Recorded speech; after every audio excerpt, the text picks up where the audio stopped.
سر. اچھا سر, کچھ دن پہلے آپ نے ایک ویڈیو بنائی تھی, اس میں کچھ ہیلپ آپ نے طلب کی تھی یہ جو مذہبی اسکالر ہیں ان سے, کہ ایک ایف آئی آر ہوتی ہے پیرو چک میں قادیانیوں کی طرف سے مسلمانوں کے اوپر 295 طالبان اے لگائی گئی ہے.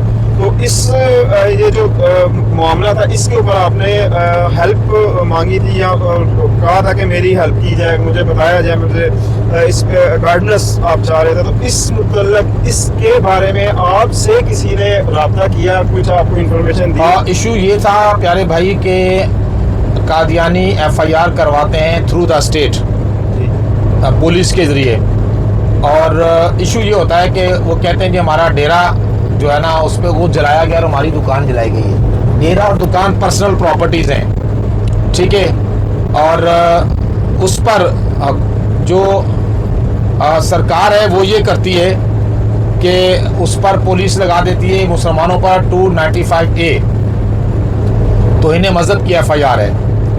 اب اس میں ایک نیچرل کویشچن ارائز ہوتا تھا کہ قادیانی کوئی مذہب نہیں ہے, نہیں یہ مذہب کی ڈیفینیشن میں نہیں آتا, یہ اسلام کے غدار ہیں اور اسلام کے بنیادی عقیدہ ختم نبوت کے منکر ہیں, اور سید عالم نور مجسم شاہ بنی آدم حضور خاتم النبیین صلی اللہ علیہ وآلہ وسلم کے بعد مرزا ملعون کو مسیح موعود اور نبی اور مانتے ہیں, جس کی وجہ سے یہ دائرہ اسلام سے خارج ہیں. اور اسے دائرہ اسلام سے خارج کرنے کے لیے بہت بڑی ڈیبیٹ 1974 میں ہوئی اسمبلی میں. پورے اسمبلی کو ایک اسپیشل کمیٹی کا درجہ دیا گیا, اور ان کا جو مربی تھا اس وقت ان کی جماعت کا سربراہ تھا, اسے بلایا گیا, لاہوری قادیانیوں کا بھی اور دوسرے قادیانی ربیوہ والوں کا بھی بلا کے 3 دن تک ان پر جیرا ہوتی رہی, ان کو پورا صفائی کا موقع دیا گیا. یہ پورے ہاؤس کو مطمئن نہیں کر سکے تو ہاؤس نے کنسنسس کے ساتھ انہیں نان مسلم ڈیکلیئر کیا. یعنی یہ فتویٰ کسی فرد واحد کا نہیں ہے, پوری قوم کا, پوری امت کا, امت کے تمام علماء کا اور امت کے ایک کلیکٹیو وزڈم کا یہ فتویٰ ہے جو آئین کا حصہ ہے. جب یہ اسلام کے غدار ہیں, نان مسلم ہیں, تو نان مسلم ہونے کا مطلب یہ ہے کہ یہ پھر اپنا کوئی مذہب ڈیکلیئر کریں, کہ مثلا نان مسلم عیسائی ہیں,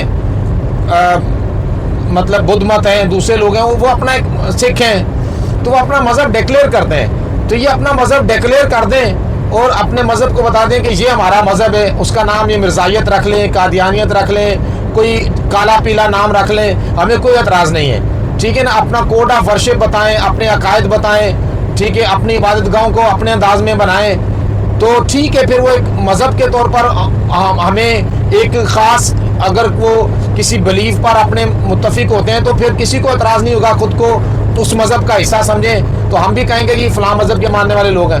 اب یہ کرتے کیا ہیں سالے کہ یہ خود کو مسلمان کہلانے کی کوشش کرتے ہیں, حالانکہ یہ مسلمان نہیں ہے.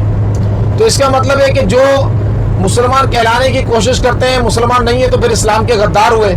تو جو اسلام کا غدار ہوگا تو وہ پھر اس کا کوئی رائٹس نہیں رہتے, غدار کے کوئی رائٹس نہیں ہوتے. اس کو میں ایک مثال سے سمجھاتا ہوں. مثلا کوئی پاکستان کے خلاف کام کرے اور زبردستی کہے کہ میں پاکستانی بھی ہوں, تو وہ پاکستان کا غدار کہلائے گا, آرٹیکل 6 اس پہ لگے گا, اور غدار کے کوئی رائٹس نہیں ہوتے, غدار کے حق زندگی بھی نہیں دیا جاتا. ہمارے آئین میں لکھا ہوا ہے جو غدار ہوگا اس کی رائٹ ٹو لائف بھی ختم ہو جائے گا, رائٹ ٹو لبرٹی بھی ختم ہو جائے گا.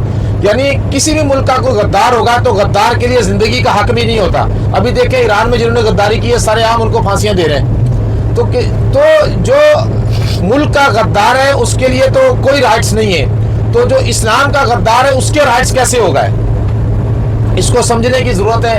اور میں نے اس پر اپنے ویلاگ میں تمام اسلامک اسکالر سے مانگا تھا کہ میری مدد کریں, کوئی اس پہ مجھے انٹلیکچولی اور اس پہ مجھے اس کے اعتبار سے ایجوکیشنلی اور ریسرچ ورک کر کے مجھے بتائیں, تاکہ میں کورٹ میں اس کیس کو لے کر جاؤں اور ثابت کر سکیں ہم کہ یہ مذہب نہیں ہے بلکہ یہ مذہب کے غدار ہیں, اور غدار کے کوئی رائٹس نہیں ہوتے.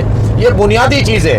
کوئی ان کا کوڈ آف ورشپ نہیں ہے, کوئی ان کا عبادت کا اپنا طریقہ کار نہیں ہے, کوئی ان کے اپنے بلیفز نہیں ہے, ٹھیک ہے نا, کوئی ان کی اپنی کتاب نہیں ہے, کوئی ان کا اپنی شریعت نہیں ہے. تو یہ زبردستی جو ہے نا ایک مذہب بنے ہوئے ہیں, اور ان کے یہ پاکستان میں اپنے رائٹس کا مطالبہ کرتے ہیں.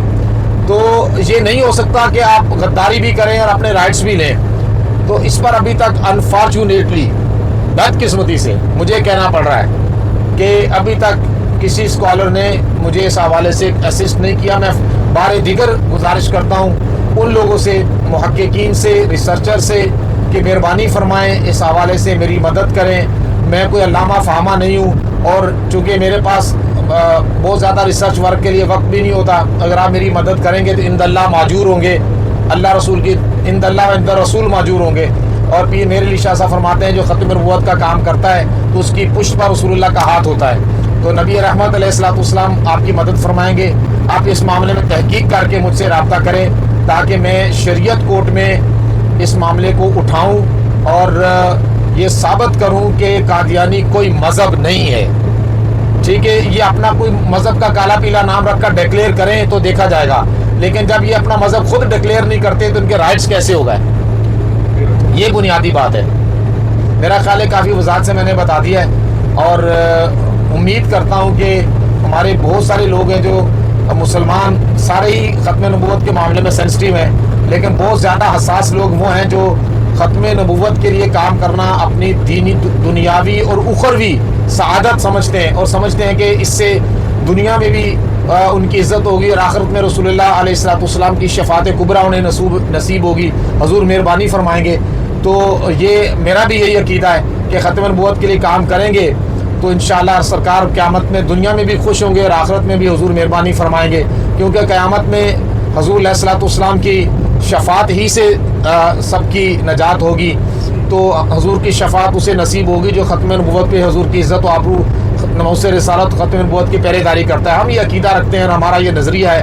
اس لیے دیکھیں ہم یہ اتنا سفر کر رہے ہیں اور غازی سعید علی رضا کے کیس میں جا رہے ہیں جس نے ناموس رسالت کی پہرے داری کی ہے, اور ہمارا اس میں کوئی دنیاوی 1 روپے کا لالچ نہیں ہے اور اپنے پاس سے ہم اس پہ خرچ کرتے ہیں, وقت دیتے ہیں, مال خرچ کرتے ہیں, پیٹرول اتنا مہنگا ہے وہ لگاتے ہیں.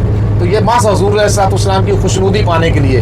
تو کاش کہ حضور راضی ہو جائیں اور حضور قیامت میں کہہ دیں کہ یہ میرا ہے. بس یہی اس سے سب سے بڑی ہماری خواہش ہے. جی بہت شکریہ سر, آپ نے وقت دیا, آپ دین کی یہ خدمت سر انجام دے رہے ہیں. اللہ تعالیٰ آپ کو بھی جزائے خیر عطا فرمائے, آپ کی پوری ٹیم کو بھی جو ہے نا جزائے خیر عطا فرمائے. تو ملتے ہیں اگلی ویڈیو میں. شکریہ, جزاک اللہ خیر جی, آپ کا بہت شکریہ. میں دوسرے اشرے کی دعا پڑھ لوں. استغفر اللہ ربی من کل ذنب و اتوب الیہ. آپ سب قارئین ناظرین ہنستے مسکراتے رہیں. اللہ تعالیٰ آپ کو حامی ناصر ہو. اللہ حافظ.